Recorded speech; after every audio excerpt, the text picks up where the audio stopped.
20 நாளுக்கு முன்னால் ஒரு ஜாதகம் பார்த்தேன். அந்த ஜாதகம் பார்த்தது எப்படின்னா அருமையான ஜாதகம். ஆனால் அந்த ஜாதகம் அருமை இல்லைன்னு அவரும் அவர் சார்ந்தவர்களும் முடிவெடுத்திருந்திருக்காங்க. அதே சமயத்தில் இதுக்கு வந்து ஏன் செலுத்தினேன்னா இந்த 20 நாளில் எனக்கு வந்து எல்லாமே அதிசயமாக தான் நடந்துட்டுருக்கு. அப்படியே எனக்கு என்ன என்னுடைய உடம்பே ஃபுல்லாக அடிச்சு போயிடுச்சு. சரி அதுக்கு மேலே இதாகுதுன்ட்டு அங்கே போய் உட்காந்து ஒரு 15 நிமிஷம் தியானம் பண்ணிவிட்டு அதுக்கப்புறமா குருவுக்கு ஃபோன் பண்ணோன்னே அவர் சொல்லிட்டாரு.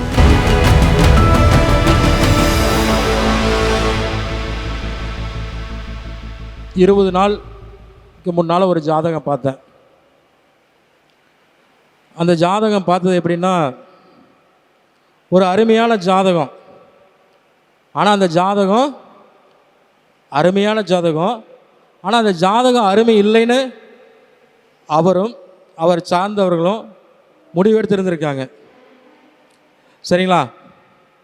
அவர் பிறந்த நேரம் தேதி எல்லாம் சொல்கிறேன், நோட் பண்ணிக்கோங்க. 15/6/1976 பிறந்திருக்கார். 5:10 ஏஎம்மா பிஎம்ங்களா? அதிகாலையில் ஏஎம்.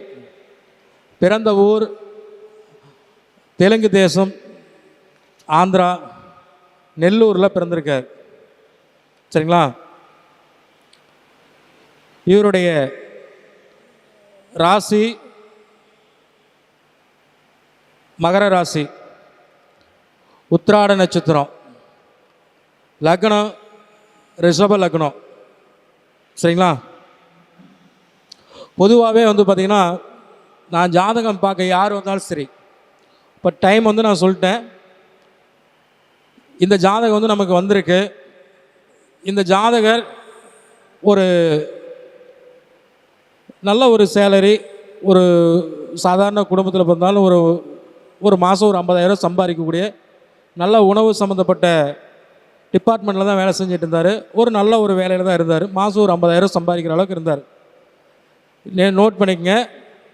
லக்னத்தில் புதன் சுக்கிரன், 2ல் சூரியன், 3ல் செவ்வாய் சனி, 5ல் மாந்தி, 6ல் ராகு, 9ல் சந்திரன், 12ல் குரு கேது. சரிங்களா? அப்போ இந்த ஜாதகருக்கு இதுக்கு முன்னால் பார்த்துருக்காங்க. இவரும் நிறைய பேர்த்த பார்த்துருக்காரு. நிறையா ஜோதிடத்து மேலே ஒரு பற்றில் இது பண்ணியிருக்காரு. நம்மக்கிட்ட என்ன வந்து இவர் வந்து ஒரு 3 வருஷமாக என்னை ஃபாலோ பண்ணிகிட்ருக்கார். நம்ம ஜோதிட கருத்தரங்க பேசுகிறது எல்லாமே என்னோடய வீடியோலாம் ஃபாலோ பண்ணிகிட்ருக்காரு. ஆனால் அவர் வந்து எங்கிட்ட அப்பாயின்மெண்ட்டு வாங்கணும், எங்கிட்ட பார்க்கணுங்கிற ஒரு எண்ணங்கள் வரல.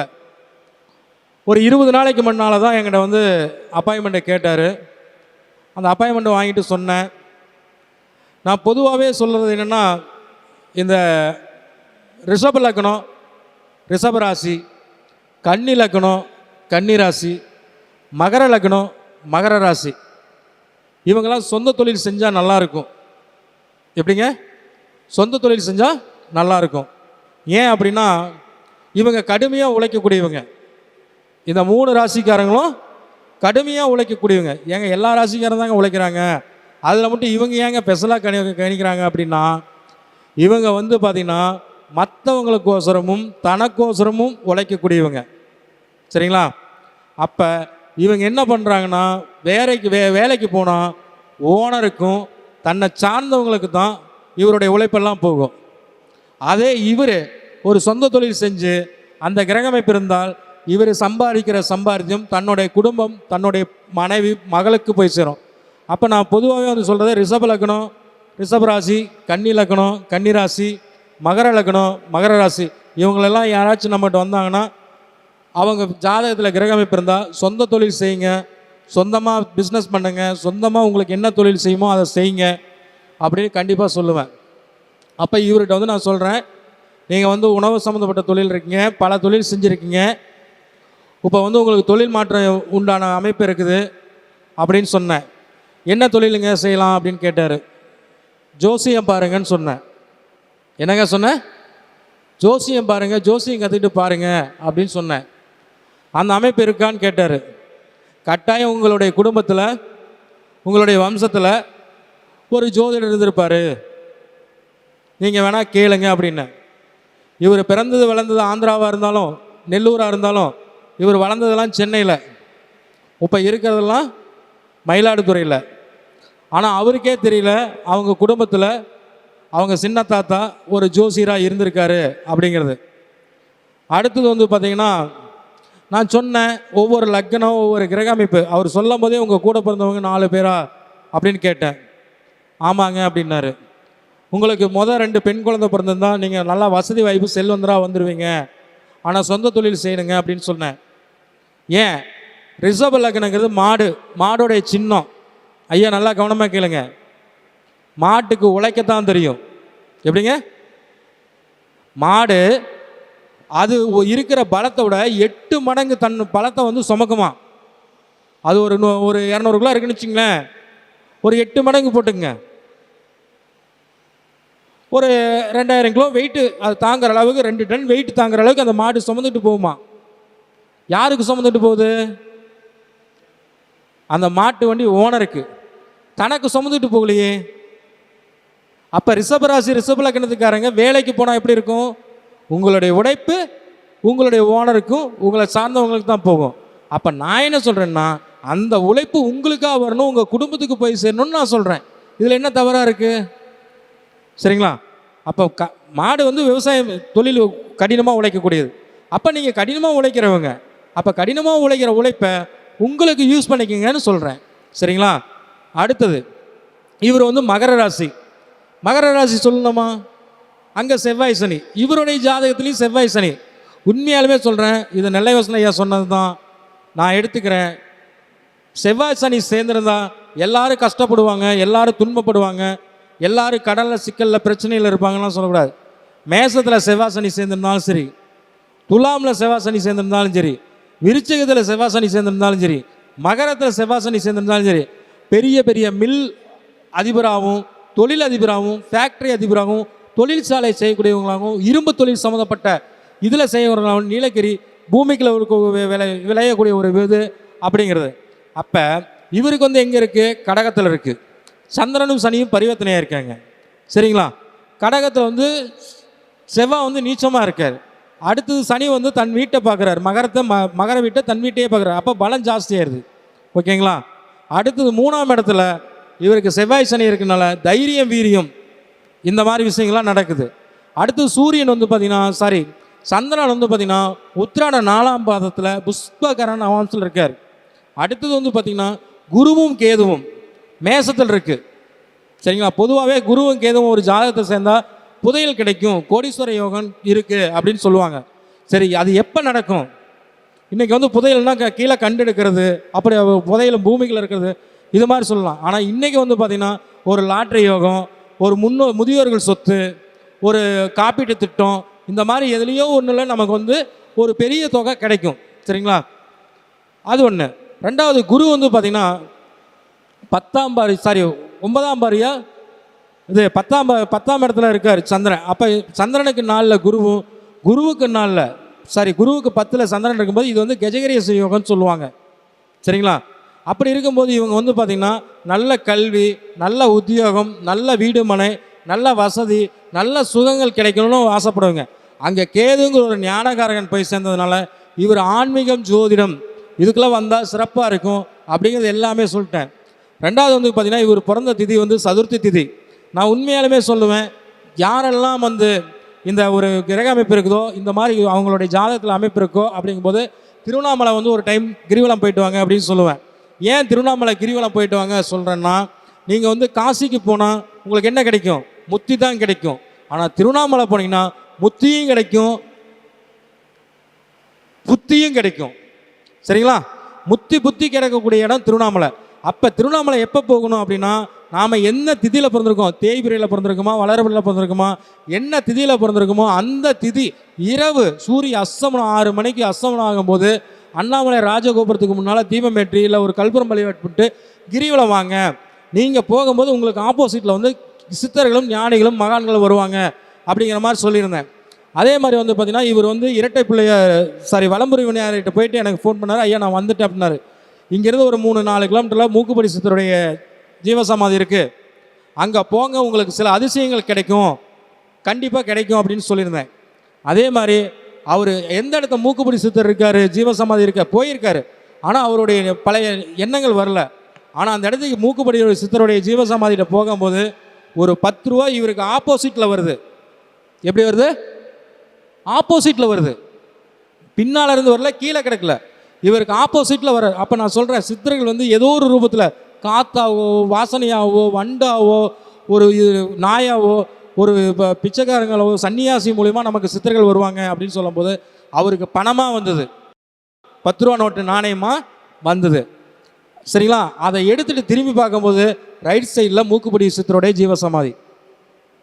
அவர் அங்கே போய் தரிசனம் பண்ணிட்டு எனக்கு ஃபோன் பண்ணல, நான் மறுபடியும் ஃபோன் பண்ணுறேன், சார் ஜீவசமாதி. அப்போ தான் சொல்கிறாரு, சார் நான் இந்த மாதிரி பார்த்தா இப்படிலாம் சம்மந்தம். அப்போ வலம்புரி விநாயகர் இருக்கும்போது நான் என்ன சொன்னேன் அப்படின்னு சொன்னேன். ஆமாங்க சார், நீங்கள் சொன்ன மாதிரியே நடந்ததுன்னு சொன்னார். அதுக்கப்புறம் அவங்க அப்பாவை கேட்டு அவங்க வீட்டில் ஜாதகம் பார்க்கணும். இதெல்லாம் எதுக்கு சொல்கிறேன் அப்படின்னா, ஒரு ஜோசியை நம்ம பார்க்கும்போது அவங்களுக்கு என்ன தொழில் அமையும், என்ன உத்தியோகம் அமையும், எதில் வருமானம் வரும், அவங்க குடும்பத்துடைய சூழ்நிலைகள் என்ன அப்படிங்கிறத நம்ம வந்து பார்க்கணும். ஒரு 20 நாளில் இத்தனை விஷயங்கள் நடந்து இன்னைக்கு நம்ம வெள்ளை கோயில் குரு ஜோதிட ஆராய்ச்சி சங்கத்துக்கு தேங்காய் பழத்தோட, துணிமணியோட, ஸ்வீட் பாக்ஸோட, குரு காணிக்கையோட இன்றைக்கி வந்து நமக்கு சங்கத்துக்கு வந்திருக்கார். அவருக்கு ஒரு பலந்த கரதோஷத்தை கட்டி ஐயா அவர்களை மேடைக்கு வருக வருகன்னு வரவேற்கிறோம். ஏன்னா இதை வந்து அவர் சொன்னால், அவருடைய வாயில் சொன்னால், அவருடைய பதில்கள் சொன்னால் தான் உங்களுக்கு தெரியும். அப்போ நாம் என்ன பண்ணணும் அப்படிங்கிறத நம்ம பார்க்கணும். அதுக்கடுத்து அவருக்கு என்ன திசை நடந்துகிட்ருக்கு? குரு திசை நடந்துகிட்ருக்கு. குரு திசையில் என்ன போயிட்டுருக்கு? ராகு புத்தி போயிட்டுருக்கு. 2028 வரைக்கும் இந்த குரு திசை ராகு புத்தி போயிட்டுருக்கு. அப்போ கட்டாயம் நான் என்ன சொன்னேன், என்ன உங்களுக்கு என்ன திசை நடக்குதோ, என்ன புத்தி நடக்குதோ, அந்த திசா புத்தி உள்ள நட்சத்திர கிரக அமைப்பில் உங்களுக்கு கிடைப்பாங்கன்னு சொன்னேன். ஒரு சில பாயிண்ட்ஸு அவர் சொல்லுவார். வந்து ஒரு 15 நாளாக வாரத்தில் 5 நாள் என்கிட்ட வந்து 30,000 ரூபா குரு காணிக்கை கொடுத்து வகுப்பு படிச்சுட்டு இருக்காரு. அந்த வகுப்பில் சில விஷயங்கள்லாம் நடந்து அவர் இப்போ என்னை தேடியே இந்த இடத்துக்கு வரணுன்னு இருக்காரு. ஒரு சில வார்த்தைகள் அவர் உங்கள்கிட்ட பகிர்ந்துக்குவார். எல்லோருக்கும் வணக்கம். கேட்குதுங்களா? எல்லோருக்கும் வணக்கம்.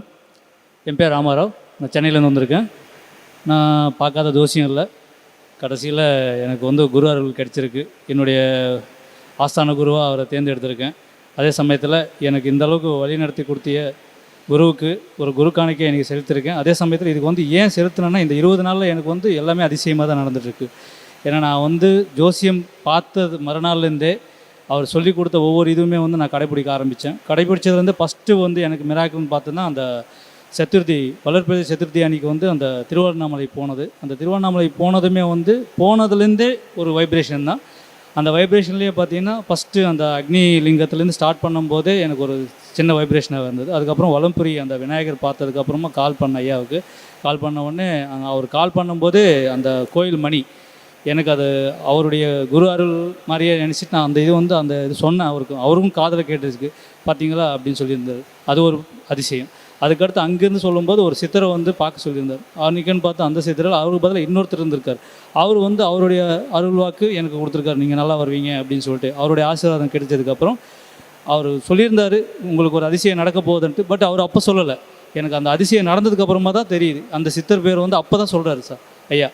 அது வந்து எப்படி வந்தால் எந்த ரூபத்தில் வரும்னு சொல்லியிருந்தாருன்றது தெரியல. அந்த நேரத்தில் வந்து ஏதோ ஒரு சித்தர் இருக்கார் அப்படின்னு சொல்லி பார்த்துட்டு போயிட்டே இருக்கும்போது பார்த்தீங்கன்னா, ஒரு என்னை அறியாமலே போயிட்டு இருக்கும்போது ஒரு 10 ரூபா தாள் ஒரு 10 அடி தள்ளி என்னை நோக்கி என் கால் முன்னாடியே வந்து நின்றுச்சு.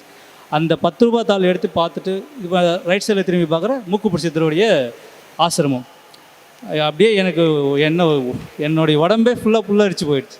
சரி அதுக்கு மேலே இதாகாதுன்ட்டு அங்கே போய் உட்காந்து ஒரு 15 நிமிஷம் தியானம் பண்ணிவிட்டு அதுக்கப்புறமா குருவுக்கு ஃபோன் பண்ண உடனே அவர் சொல்லிட்டார், நான் சொன்ன அது வந்து நடந்துச்சு, இனிமேல் உங்களுக்கு நல்லதே நடக்கும், இனிமேல் உங்கள் வாழ்க்கை இனிமேல் நல்லதே நடக்கும், மற்றபடி நீங்கள் மற்ற இதெல்லாம் முடிச்சுட்டு நீங்கள் காலையில் கால் பண்ணுங்க அப்படின்னு சொல்லியிருந்தார். அதுக்கப்புறம் வந்து ஒவ்வொரு படியாகவும் சார் நெக்ஸ்ட் என்ன பண்ணணும் கேட்கும்போது, உங்களுக்கு வந்து ஃபுல் பரிபூர்ண ஒரு ஜோதிட இது இருக்குது, உங்கள் ஃபேமிலியில் இருக்கிறதுனால நீங்களும் கற்றுக்கலாம், உங்களுக்கு அந்த ஆசீர்வாதம் இருக்குது, ஐயாவுடைய ஆசீர்வாதம் இருக்குது அப்படின்னு சொன்ன உடனே நான் அதை தேர்ந்தெடுத்துட்டு இப்போது ஐயாவுடைய ஸ்டூடெண்ட்டாக ஜாயின் பண்ணியிருக்கேன், லேர்ன் பண்ணிகிட்ருக்கேன்.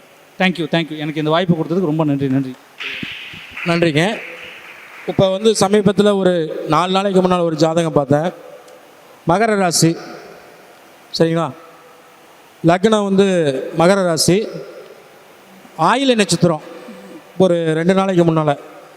அப்போ அவங்க வந்து நான் என்ன சொன்னேன்னா, பொள்ளாச்சியில் வந்து அழுக்கு முட்டை சித்திரை போய் வழிபாடு பண்ணுங்கன்னு.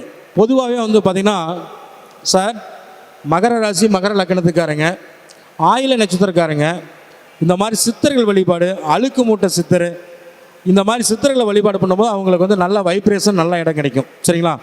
இப்போ இவருடைய ஜாதகத்தில் வந்து ஜோதிடத்தில் நல்ல ஒரு மேன்மையாக வருவார், நல்ல வருமானம் பேர் புகழ் வரும், நல்லா சம்பாதித்து உண்டுன்னு நான் வந்து இந்த இடத்துக்கு சொல்லியிருக்கேன். சரி, இது மட்டும் எப்படி சொல்லலாம், இன்னும் ஒரு கிரக அமைப்பு இருக்கணும்ல அப்படின்னா, இவருக்கு குருவும் கேதுவும் சேர்ந்து மேசத்துலேயே, காலபுருஷனுக்கு மேசத்துலேயே இருக்குது, அதே மாதிரி ராசிக்கு 4ஆம் இடத்துல இருக்கார். அப்போ நான் சந்திரனை மையமாக வச்சு அவருக்கு வந்து சொன்னேன், நல்ல ஒரு சக்ஸஸாக இருக்குது. சரிங்களா? அதே மாதிரி தாந்திரிக முறையில் ஒரு சில விஷயங்கள் சொன்னேன், அதை சக்ஸஸ் பண்ணியிருக்காரு. அவருடைய இதில் வந்து நம்ம பார்த்துக்கலாம். அதே மாதிரி அவருடைய ஜாதகமும் நல்ல ஒரு யோகமுள்ள ஜாதகமாக, அந்த திருவண்ணாமலை போயிட்டு வந்ததுக்கப்புறம் அவர் பொண்ணுக்கு ஒரு நல்ல ஒரு அற்புதமான ஒரு இடம், வேலை கிடச்சிருக்கு. சரிங்களா? இதெல்லாம் வந்து அவருடைய குடும்பம் எல்லாமே அந்த சித்தர்களுடைய அனுகிரகம் தான். அப்போ நான் இந்த இடத்துல என்ன சொல்ல வரேன்னா, நாம் என்ன திதியில் பிறந்திருக்கோமோ, ஏன்னா திதி தான் செல்வத்தை கொடுக்கக்கூடியது. ஓகேங்களா? நாம் பிறந்த திதி என்ன திதியோ அந்த திதியை தேய்பிரையா வளர்பிரையான்னு பார்த்து அந்த திதியில் நாம் வந்து சித்தர்கள் வழிபாடு, கிரிவல யாத்திரை செய்கிறது, தெய்வ வழிபாடுகள் செய்யும் போது நாம் பிறந்த திதியை வழிபாடு பண்ணும்போது கட்டாயம் செல்வம் நமக்கு கிடைக்கும். ஓகேங்களா? நாம் வேறு எதையும் நீங்கள் ஃபாலோ பண்ணோன்னா, நீங்கள் என்ன நட்சத்திரத்தில் பிறந்தீங்க அதுக்கு அர்ச்சனை பண்ணுறீங்க, அது உங்களை பலப்படுத்திக்கிறதுக்கு. நீங்கள் என்ன திதியில் பிறந்திருக்கீங்க உங்களுடைய செல்வத்தை பலப்படுத்திக்கிறதுக்கு. நீங்கள் என்ன கரணத்தில் பிறந்திருக்கீங்களோ அந்த கரணம் உங்களை தொழிலை வகுத்துக்கிறதுக்கு. நீங்கள் என்ன நாம யோகத்தில் பிறந்திருக்கீங்களோ அதுதான் இந்த ஜென்மத்தில் உங்களுடைய கர்மா.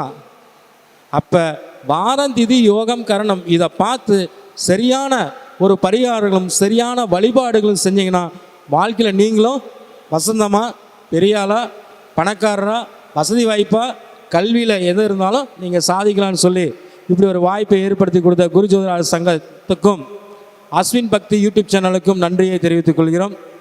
மீண்டும் ஒரு நல்லதொரு நிகழ்ச்சியில் சந்திப்போம். வாழ்க வளமுடன். என்னுடைய பேர் பூபதிராஜன்.